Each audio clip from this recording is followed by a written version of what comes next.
Productivity is up and people's energy is down, but nobody is calling this a problem.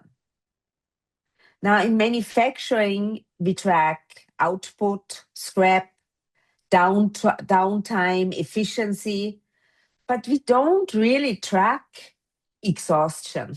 Adrian, you are an engineer. What is your take on this? That is so true. We don't track exhaustion because it doesn't show up on any dashboard.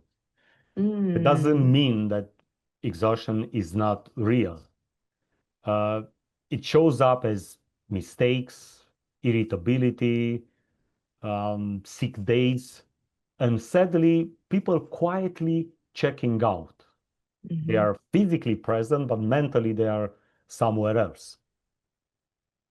Now, Karin, what is one tip for managers who want to prevent team burnout?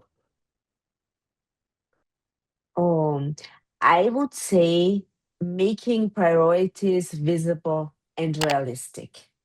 If everything is urgent, people become totally overwhelmed. They cannot think straight anymore.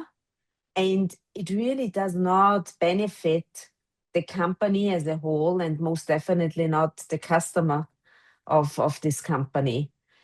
Now, what is one tip that you would have, Adrian?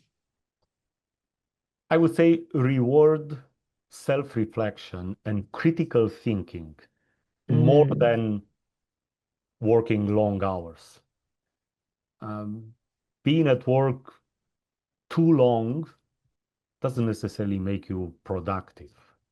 However, the employees who do use their critical thinking are the ones who can come up with new ideas and innovations.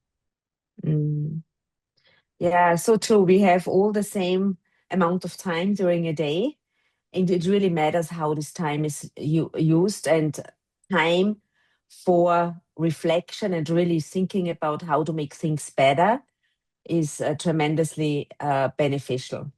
Now, this was our thought for today, and we will definitely see you next week again. Until then, be happy, be healthy, and be at your best.